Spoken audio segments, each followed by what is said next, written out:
E aí pessoal, tudo numa boa? Hoje estou trazendo um vídeo para vocês de sinais vitais. A gente costuma ver sinais vitais no nosso curso, o de técnico de enfermagem, até a própria enfermagem, do início até a véspera da formatura. Isso é certo. E às vezes a gente não dá bola. Isso aqui é uma coisa corriqueira. Ou senão, tô cansado de verificar sinais. Gente, vocês não têm noção da importância que é a gente saber aferir e a gente saber entender o que aquilo traz de benefício ou de malefício para o paciente. Né? É de extrema importância a gente saber. E aí eu quis trazer de uma forma diferente, simplificando aquilo que é simples. Né? Então, assim, só para vocês entenderem, os sinais vitais, a importância dele é enorme. Aonde a gente vai ter o seguinte, daqui a pouco eu tenho um paciente que ele não está se sentindo bem. O cara chega lá no meu pronto-socorro com uma dor no peito, irradiando para o braço, aí eu vou aferir a pressão do cara. Quando vê ele está com uma pressão lá de 23 por 18, 23 por 14, o que esse cara está acontecendo com ele? Ele pode estar infartando. Daqui a pouco eu estou com um paciente lá que ele está hipotenso, pressão baixa, e ataque cardíaco lá em cima. Está com uma pressão quase de 6 por 4, né? Uma pressão bem baixa, e a frequência dele está em 100, cento e poucos. O que isso quer me dizer? Por isso a importância dos sinais vitais. O cara está chocando, com uma pressão lá embaixo, uma frequência cardíaca lá em cima, o coração tentando compensar, a pressão não está subindo, e o cara está tendo, pode ser que a pessoa está tendo um choque hipovolêmico. Né? Então a gente tem que ter esse cuidado. É de extrema importância. Quis trazer de uma forma diferente para vocês. Tem N maneiras, né? N conteúdos já falando sobre isso, mas eu quero trazer da minha forma que eu acho simples. Então assim, pessoal, o que a gente tem aqui? Eu coloquei aqui um esqueminha rapidinho, simples, onde a gente vai ter assim, PA, pressão arterial. Por que eu botei um S e por que eu botei um D? Sístole, sobe, pressão alta. D, de diástole, a pressão desce. Pressão alta, pressão baixa. O que é o nosso ideal de pressão? 12 por 8 ou, né? Tem pessoas que vão até 14 e se sentem muito bem. Tem pessoas que têm 10 por 6 e estão se sentindo muito bem. Então a gente não tem como levar isso como parâmetro. Todo mundo tem que ser 12 por 8. Não tem como levar isso como parâmetro. Vai pegar um paciente que é idoso, que ele já tem 1000 problemas de saúde e toma 1000 remédios? Não tem como a gente dizer que ele é um paciente 12 por 8. Vocês vão ver que existem diferenças. Estudando mais a fundo, eu não vou entrar nisso, mas a gente vai ver ao longo do nosso curso lá de técnico de enfermagem, ou na nossa prática, no dia a dia mesmo, que isso não existe. Ninguém é 12 por 8. A gente tenta chegar dentro disso, mas é impossível. Esqueminha simples que eu criei aqui. Sístole, diástole. S, de subir. D, de descer. Pressão alta, pressão baixa. Não tem como esquecer. Nunca mais esquece isso, tá? O que é o nosso ideal de pressão, então? 12 por 8. Ou 120 por 80. A gente simplifica, né? Depois a gente vai ter a nossa frequência cardíaca. O que é a frequência cardíaca? É quanto o coração está batendo lá. É o ritmo que o coração está batendo. Como que a gente vai estar aferindo isso? Da forma mais simples. Sentindo o pulso radial. A gente vai estar ali palpando o pulso do nosso paciente e a gente vai estar sentindo a batida. O que a gente vai fazer? Vai ter um relógio de bolso, portátilzinho, aqueles pequenininhos, ou no lugar onde a gente trabalha, a gente vai ter um relógio na parede e a gente vai estar aferindo por ali. Isso fazendo da forma manual. A gente vai estar pressionando em cima da artéria radial, onde a gente vai estar contando ali pulso por 1 minuto. O que muitas vezes a gente faz na correria? Vou dizer que é errado? Vou dizer que não se faz assim? A gente vai fazer. Porque o nosso tempo às vezes é muito limitado. O que a gente faz? Conta 30 segundos, multiplica por 2 e a gente vai ter ali o valor de 60 segundos. Né? Não é o ideal, mas é feito isso. Muitas vezes o que a gente faz? A gente usa o oxímetro. No próprio oxímetro ali, ele vai estar dando para nós ali a frequência de pulso. É o que a gente vai estar usando lá quando a gente estiver trabalhando. Né? Ele vai estar fazendo a leitura, em alguns instantes ele vai me dar a minha saturação de oxigênio e a minha frequência de pulso. No caso aqui, nesse momento, eu estou saturando 98% de oxigênio e 97 batimentos cardíacos. Se a gente for analisar, eu estou um pouco taquicárdico, porque o nosso ideal é de 60 a 90. Mas como eu estou me movimentando, eu estou conversando, eu estou falando, isso pode dar uma alteraçãozinha. Isso é a frequência cardíaca, é quanto o coração está batendo. Frequência respiratória é o nosso movimento de respiração. Inspira, expira. Inspira, expira. Como que eu tinha dificuldade com isso para guardar? O que é o movimento de inspirar e expirar? Inspira, interno, entra. Expira, externo, sai. Nunca mais esquece isso. Interno, externo. Nunca mais esquece, tá? Qual que é o ideal disso? Qual que é o ideal desses valores de frequência respiratória? De 12 a 20, tá? De 12 a 20 é o ideal da nossa frequência respiratória. Daqui a pouco a pessoa vai estar lá e ela vai estar com uma frequência respiratória de 30. Opa, algo errado.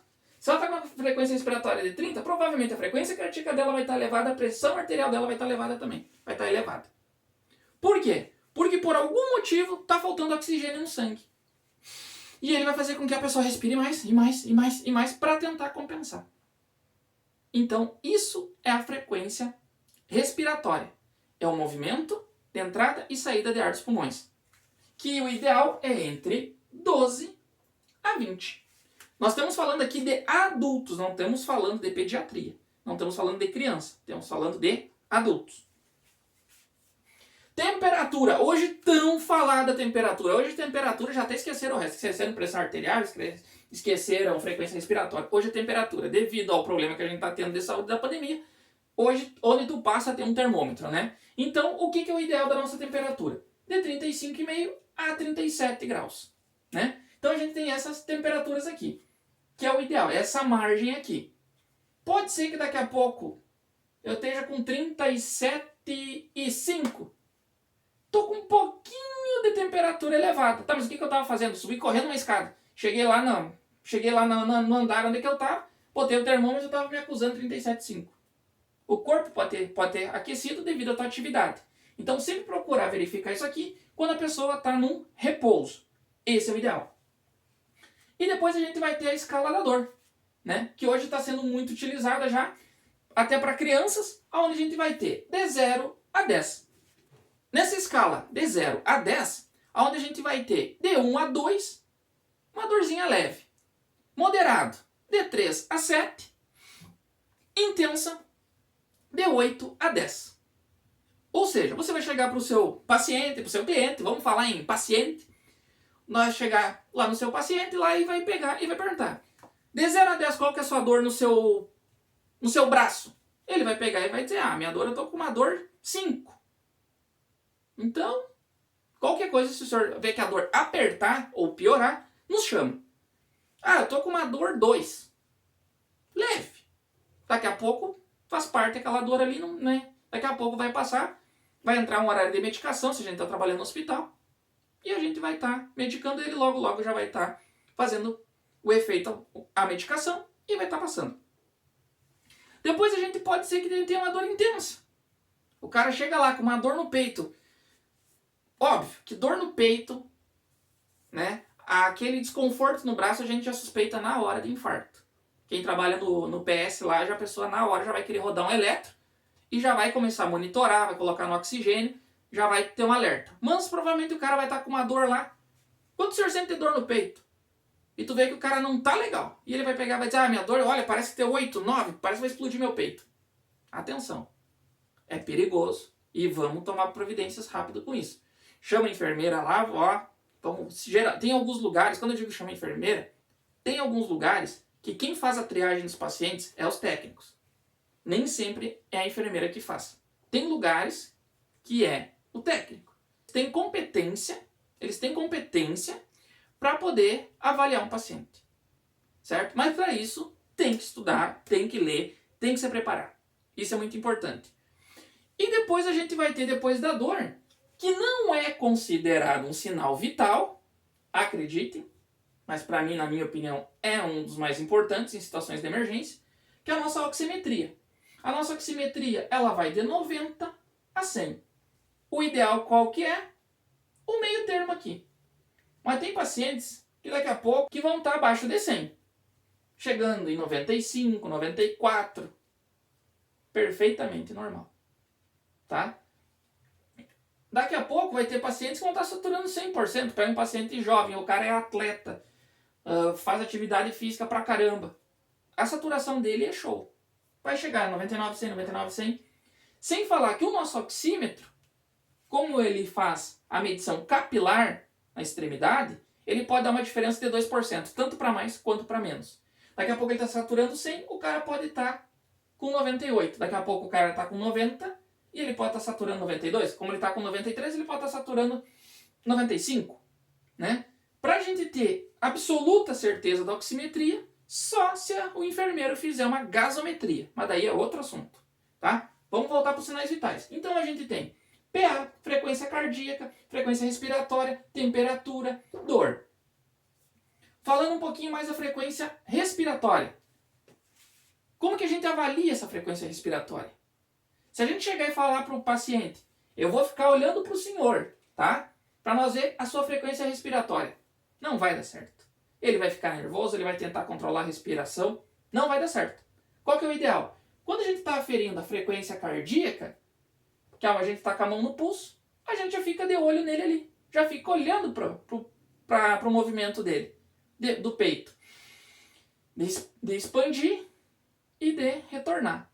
Ali eu já faço a frequência cardíaca e já avalio a frequência respiratória, ao mesmo tempo que eu consigo fazer os dois. Temperatura. A temperatura a gente tem essa margem aqui que seria o ideal, de 35 até 37. E quais são as três formas que a gente tem que a gente pode estar avaliando? Que é a temperatura oral, a temperatura axilar e a temperatura retal, né? Quando a gente fala em retal, o cara já fica meio, calma aí, né? Então, né, ninguém quer, né, tá passando por uma situação dessa, né? Mas é uma alternativa. O que acontece? Tem pacientes que estão acamados, debilitados, enfim, eles não conseguem segurar um termômetro embaixo do braço, muito menos, às vezes, deixar um termômetro na boca. Qual que é o padrão de medição? Que às vezes o médico vai pedir, conforme a necessidade, retal. E a retal, acreditem se quiser, mas ela é a mais fidedigna. Certo? Ela é a mais fidedigna. Mas claro, hoje a gente tem, com laser, né? Devido ao nosso problema de saúde hoje, infravermelho. Dá para medir a 1 metro de distância, dá para medir a temperatura. Sim. Mas os aparelhos eletrônicos são 100% seguros? Às vezes eles começam a trabalhar e aí tem que calibrar e aí não foi para calibração e aí voltou e não está marcando direito. E eu vejo que o meu paciente ainda tô percebendo que ele está com temperatura. E aí? Vamos pro termômetrozinho aquele, comunzinho, né? Vamos lá pro nosso termômetro raiz, digamos assim, né? Vamos lá pro termômetro raiz, aquele confiável, né? Que é o mais seguro. Tem termômetro digital que vai na orelha, tem termômetro, como a gente já falou, do infravermelho. Mas os mais comuns que a gente vai ver aí, na grande maioria dos hospitais, e ainda hospitais públicos, né, onde a gente tem uma demanda muito grande, é os mais comunzinhos, né, que é o termômetro aquele que antigamente era de mercúrio, né. E esse é o que a gente mais vai estar vendo aí durante ao longo dos nossos estudos, nos estágios, nos hospitais públicos, lugares que a gente às vezes não tem condições de ter um equipamento de qualidade.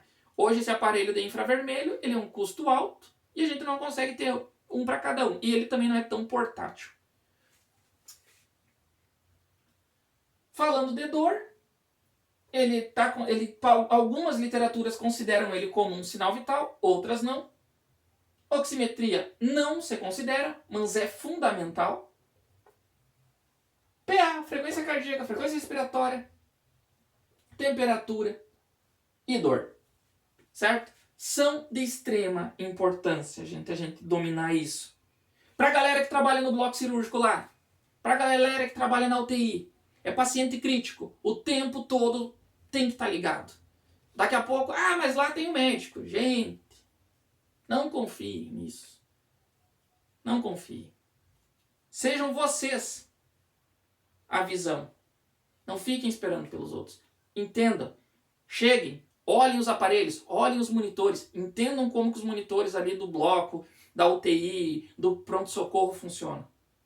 Vai ter lugares que é automático. Só chega, coloca o aparelho, o manguito no braço, aperta o botão e ele infla.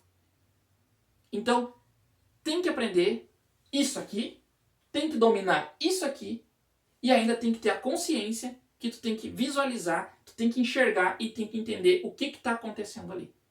Certo?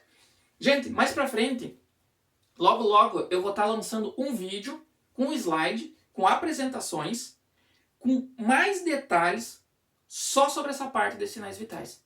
Aqui eu só quis fazer um resumo aqui do que eu vou trazer mais pra frente, tá? Eu vou fazer uma apresentaçãozinha bem legal, bem elaborada ali para estar mostrando para vocês. Gente, a enfermagem, eu digo hoje, a enfermagem nunca teve tão em alta como está tendo nesse ano de 2020. Infelizmente, a gente está passando por esse problema de saúde. Eu trabalho dentro do hospital. A gente sabe o quanto é difícil a gente estar lá dentro. Não é fácil. A gente se preocupa com a família da gente aqui fora. A gente se preocupa com os nossos amigos. Se preocupa com nossos colegas de trabalho. E eu digo para vocês, cada dia é um dia.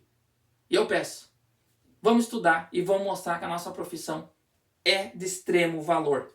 Que cada dia nós vamos crescer mais e mais.